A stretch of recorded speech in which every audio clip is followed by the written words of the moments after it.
big hand for Bruce. Can everybody hear me here?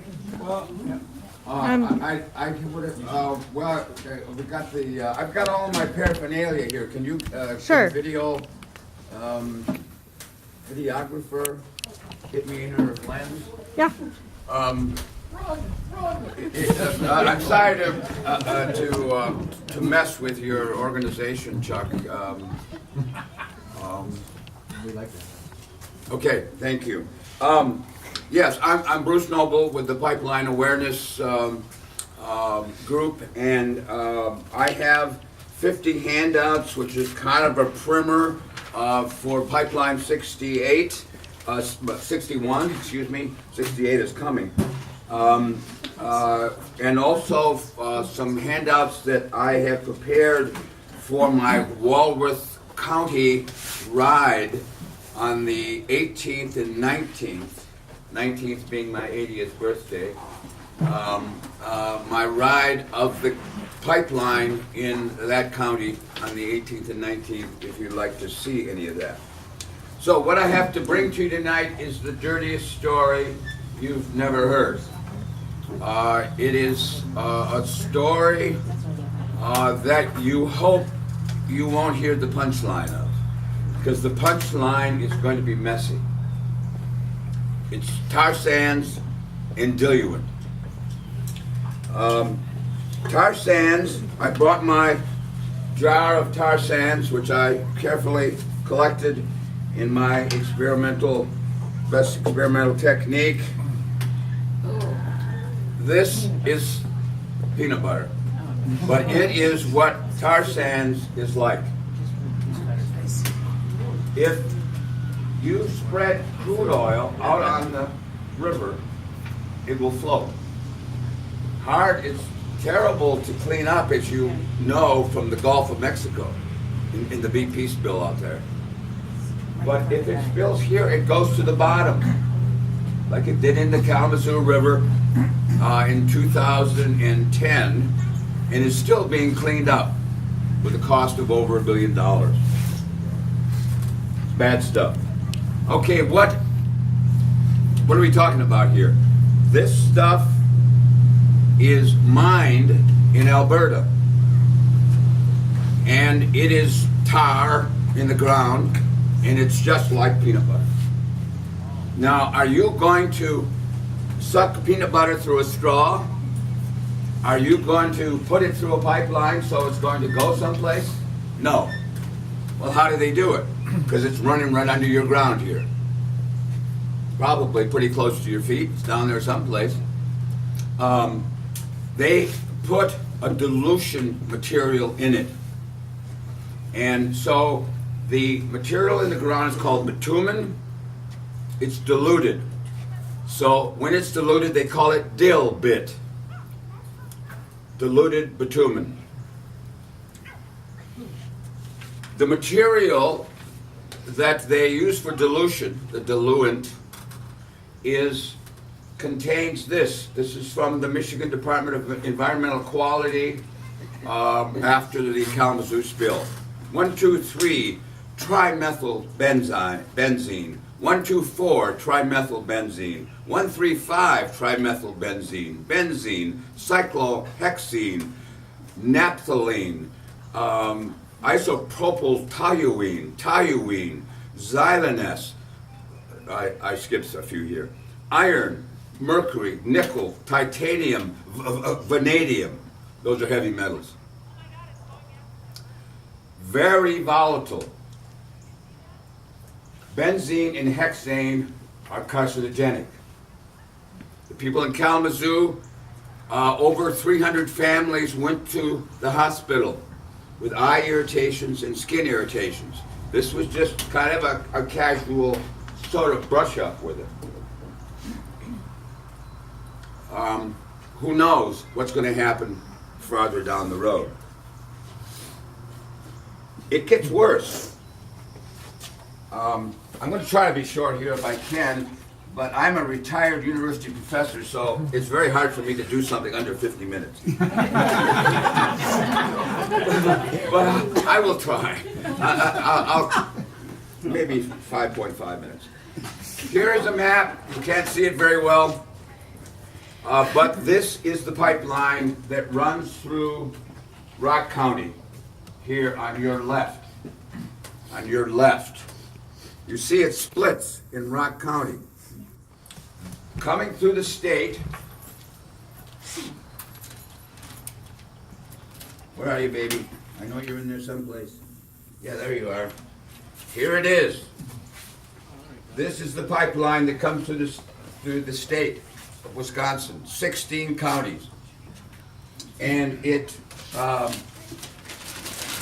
has 4 pipes in it. One carries natural gas, one carries crude, one carries dilbit south, one carries the diluent north. So the worst story for you is the 2 pipes that go to Walworth County are the crude and the natural gas. You get the dilbit and the diluent. Yay. Lucky you. Lucky you. If the, it's bad enough if the dilbit drops in the river or drops on the ground in a farmer's field or some other place. But if the diluent spills, you got real problems. They are toxic chemicals.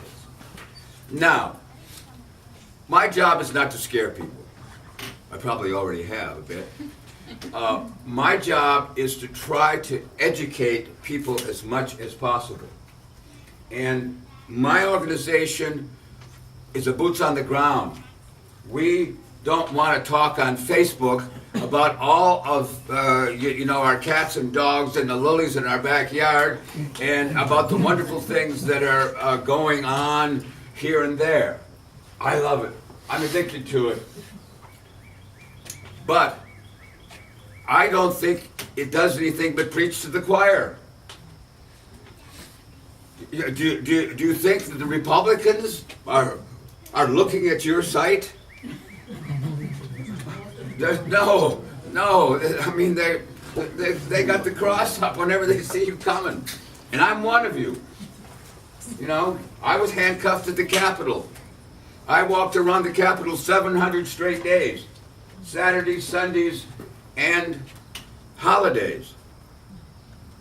So I'm committed to being a progressive, but I don't think that we can go around with bullhorns out in a farmer's field and chant, this is what democracy looks like, and change any hearts and minds. I think we've got to bring the truth as we know it, and we've got a lot of it, to these people, boots on the ground, out in the countryside, in barnyards, in pastures, in the town halls, in kitchens, in living rooms. Good old-fashioned politics, good old-fashioned organizing. That's what we are committed to.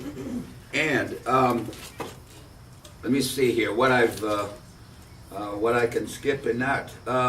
Okay, what can you do?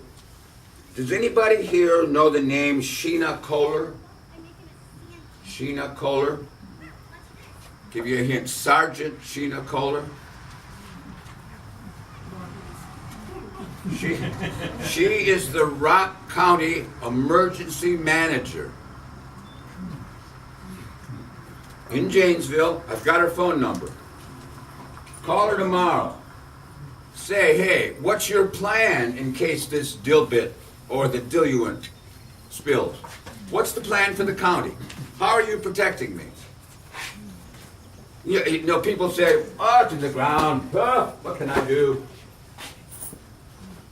You can educate other people, and you can educate. I have testimonials from 2 people. One person called their emergency manager, and they said, pipeline? What's a pipeline? What pipeline? Another one sort of gave the Enbridge pamphlet speech about how safe it is, and we do this and we do that, and oh, we're a wonderful company, and we don't have to worry about it. You can ask the emergency manager, how have you trained your EMTs to take care of people when they have been exposed to benzene and hexane? Now, a lot of these places are volunteer fire departments. They don't get the training that we do in Madison or you do in Janesville and those kind of things. So these people need to be trained. And what is the action? How are you going to get to the spill and start stopping it immediately?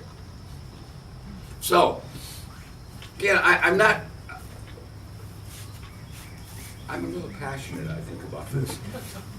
So I'm not trying to scare you, but I do want you to know that there are some things that you can do. And another thing, Chuck was saying before, how about Ralph Nader? Did he say, oh, the Corvair, it's just a little car, we don't need seatbelts, and we don't need airbags? What about women's suffrage? How many of your grandmothers didn't vote? Couldn't vote. Did they just say, the white men, you got too much control. We're not going to do anything. I mean, well, they still do, yes, exactly. But at least you got the little step forward. You can vote. And you know something, in the primaries this last week, did you see a woman's influence on the voting? I'm not a political scientist, although I got a degree in political science about 90 years ago. But I think I see it, and I think that can turn the tide. I mean, women, they have been oppressed the last 3 or 4 years. Well, no. In Wisconsin, sorry. In Wisconsin. Say even more oppressed than you were before. Okay. Oh, get the hook for it. Okay. I'm going to draw to a close here. There are a couple of other things. I'm starting this ride at the state line in Walworth County on the morning of the 18th. I am going into Delavan that evening at 6:30.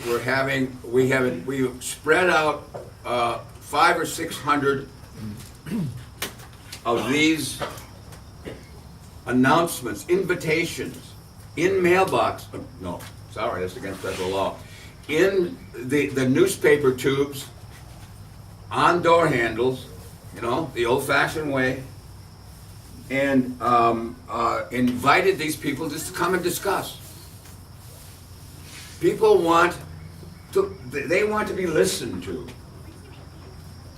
And they say, well, I don't know anything about it, but what good is it? What can I do? I talked to a guy in Rock County. The pipeline's going through his property. He just bought the property a few years ago after it was put in. He says in the last 2 years they've dug up his cornfield 12 times. 12 times. And because they were repairing pipe. And fortunately, at least as far as he knows about it, there were no spills. But they were still tearing it up. Most of the people have been paid for the easement. They've been paid. So they're not going to say very much. People next door might, because they say, I could have made a real mint on this pipeline. Or they might say, hey, this pipeline's going through and I'm going to be one that's going to get leaked on. So Anyway, 6:30 to 8. Then on 2 o'clock on the 19th at the Delavan pumping station, breaking new ground on a pumping station that's right over here on Highway 59 at the northeastern corner of Rock County. It's called Delavan. Very sneaky. Why do they call it Delavan? Because you'll think that it's over in the next county? No, they wouldn't do that. They wouldn't do that. But anyway, we're having a news conference there. We'd love to have you come. And Chuck, we'd love to have you come and speak. And anybody else that just wants to come and say, hey, how come nobody's talking about this? And then, and I'm going to speak on the 19th evening at the Janesville Sustainability Committee and talk in favor of the resolution that they are proposing. And I'll end with this. Thank you for your tolerance. Chuck said you'll probably fall asleep. And I haven't seen too many nods yet. But anyway, you're in the airport in Superior. You want to go to Chicago, transport to Chicago. You bought your ticket, waiting in line. Somebody comes up to you. I come up to you maybe. And I say, do you know, and this is fact, and I can prove it, I got the data right here, that this airline had 800 failures since 1999. This is the record of Enbridge oil. Would you board the plane? Take that home with you. Thank you very much.